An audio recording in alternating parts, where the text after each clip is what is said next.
Hello, my friends. Happy Tuesday. Hope you're all having an amazing day so far. The sun is shining here finally after a day and a half of crazy downpours. So hopefully you have some sunshine where you are, even if it's not outside. Maybe you have a little bit of sunshine in your heart today. So today I am going to tell you about 2 simple tricks that you can use to help battle your cravings. So here's what I mean when I talk about cravings. It's when you're not really hungry, but you're still in the mood to eat something. And it's usually a specific type of food. So we most often hear about sugar cravings and salty cravings. And some of us have the double whammy of both sugar and salty cravings, which that would be me. So, most of us don't crave something like broccoli. Typically we crave something more like cookies or potato chips. And dealing with your cravings does really matter, because if you are looking to lose weight, if you're looking for fat loss, if you're looking to improve your health, what you eat plays a critical role in all of that. Right? And all of your health and fitness goals. What you eat is a big part of that puzzle. We've talked about that puzzle before. We've got to put it all together. We've got the eating part of it, the exercising part of it, and then the mindfulness part of it. So today we'll talk about that eating part of the puzzle, okay? And most of my clients get really, really discouraged when they have cravings, and this might be you as well. They get so discouraged because they see it as being a weakness. And having cravings is most certainly not a weakness at all. In fact, it's completely normal, okay?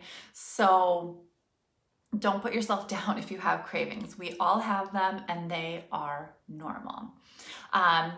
We crave some foods because they are hyper palatable, meaning they hit all of the buttons when it comes to making our taste buds happy, okay?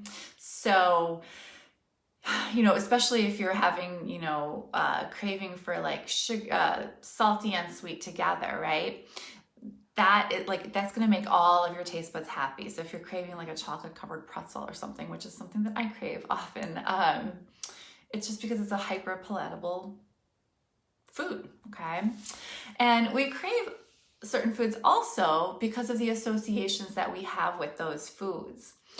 So for example, if you grew up having pizza every Friday night, you might associate pizza with fun, comfort, family.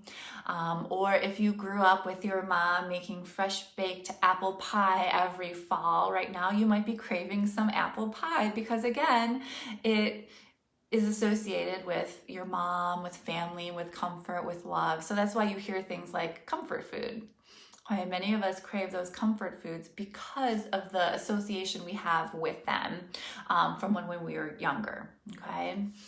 And the downside of all of this is that the foods that we crave usually have a ton of calories and they have very little nutritional value. So again, we don't really crave broccoli, which would have some nutritional value. We're craving those cookies and those chips. So really, it comes down to how you handle your cravings, and that makes all of the difference. So when you learn how to handle them, they can actually feel a lot less intense. And that's really really what you want to happen is you want to decrease the intensity of those cravings so that they're easier to ignore.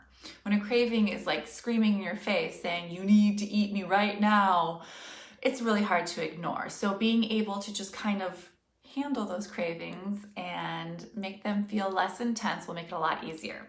Okay, so here are my 2 tips, and they both involve being prepared before your cravings hit. Okay, so it's all about being prepared.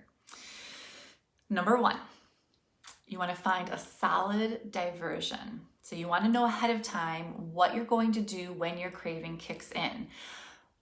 Many of our cravings tend to be pretty predictable. So a lot of people hit that like 2 p.m., 3 p.m. slump, midday slump. You get tired, you start craving foods. That's a very normal time to have these cravings, right? So if that's you, if you typically get a mid-afternoon cookie craving, then find a diversion and have that set up ahead of time. So if you know that's what happens, then plan to go for a walk during that time, okay? Find something to do instead of thinking about that craving, okay? And be prepared with that. If you're craving chips while you're watching TV at night, and at night is another time where we have cravings because again of the association of family time, sitting around the TV, watching TV with your siblings when you were younger and your parents and whatever it might be. You know, I think what Sunday nights were like Disney night on ABC back, you know, before cable and Netflix and all that other stuff when you can get it anytime. You know, so if that's when you start feeling your cravings, then grab a foam roller or a lacrosse ball and do some of that self myofascial release that is so good for us. Or if you don't have a foam roller, don't have a lacrosse ball or anything like that, you can grab a tennis ball, or you could just do gentle stretches. Okay, so really what we're trying to do is engage our hands and our brains in order to short circuit those cravings. Okay, so be prepared with a solid diversion that's going to engage your hands and your brain, and then that way you're not thinking about that craving so much. Okay. All right, so tip number two is to have healthier options on hand. And I mean on hand everywhere, because cravings can hit you anywhere. Okay, so have those healthier options on hand at home. So like in your refrigerator, you can have grapes or cherries or strawberries or some sort of fruit, or apples sitting on your counter, bananas. In your pantry, you can have turkey jerky or you can have almonds. So have those healthy options available to you, okay? When you know those cravings are going to hit, have them available to you at work. So if you're back at work, if you're not working from home anymore, you know, I always had a drawer in my desk when I worked out of the house that had some healthy options in there, because I would get that 2-3 p.m. craving where I'd be like, gosh, I need to eat something. And there were times when I would have a ginormous Costco-sized bag of peanut M&Ms in my desk drawer.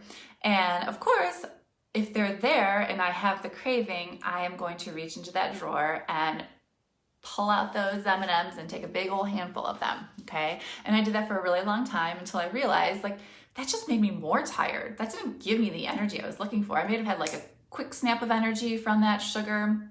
And actually, peanut M&Ms are not the worst of the candy because they do have nuts, so they have a little bit more to them rather than just sugar. But still, I had that quick sugar high and then back down, and I was back to being out of energy and just waiting for the day to be over. If you're going on a road trip, don't rely on convenience store snacks. Pack your snacks ahead of time so that you know you have healthy options available. And even better, put them in little Ziploc baggies to have portion sizes. So instead of getting, a ginormous bag of almonds, portion out your almonds into a Ziploc baggie, and then when you're hungry on your road trip, you can just grab that bag and eat your almonds and hopefully help with any cravings that you might feel while you're driving your car. Same thing, if you go to the movies, do not rely on a movie theater to have anything healthy for you to eat. And many of us associate movie theaters with eating, okay? So bring your own healthy snacks. Throw them in your purse, nobody's gonna see them. And again, pre-portion them so that you're not like munching and munching and munching for the whole 2.5 hour movie, because then that's just gonna negate your efforts, right? So, all right, so 2 tips here. Both involve being prepared before those cravings hit. So number 1, find a solid diversion, okay? And number 2, always have healthier options on hand. Okay, in your car at all times, have something just in case you get stuck in traffic. on your way home. And, you know, it's super easy that if you have had a long, tough day and you've got an hour commute home, it's super easy to go through the McDonald's drive-thru and get some French fries. But if you already have something in your car, it's a little bit harder to convince yourself to go through that drive-thru. So be prepared with those healthy snacks wherever you go, okay? Even if you're going to a party, and I know it sounds weird, you know, you don't bring a snack just for you and eat your own little snack when you're at the party, but bring something for everybody to share and bring something healthy. Then that way, you know there's going to be at least one healthy option for you, and you don't have to worry about what, you know, else is being served, because you could just eat what you brought. All right, so I hope those 2 tips help you. And basically, you know, having a plan for your snacks will keep you fueled, and you'll be less apt to have those strong cravings. A weak craving is much easier to tap down than big strong one is. So let me know if you try out any of these 2 tips and how they work for you, or if you have any ideas, you know, let me know what you're going to do. What is your diversion plan? What are you going to plan to do instead? Let us know so that we can all get ideas and share them. I just gave you a few ideas, but there's plenty of other things you can, you know, maybe think of to do to have as your diversion or to have as your healthy snack option. So in the comments, go ahead and drop down what you plan on doing to help you with your cravings, especially since Sunday is Halloween and many of us are going to have a ton of candy in our houses. And again, the association with that Halloween candy, you know, a lot of us have those associations from when we were kids and how fun it was to go trick-or-treating and get our favorite candies, and, you know, we would just scarf it down or we would trade with our friends. So we have these associations with Halloween candy that could promote more cravings. So before Sunday comes, have a plan, okay? Determine what your diversion is going to be, and then have some healthy snacks on hand too. All right, so drop in the comments what you're gonna do. Hope you're all doing well, and I will see you live next Tuesday. Have a great rest of your day.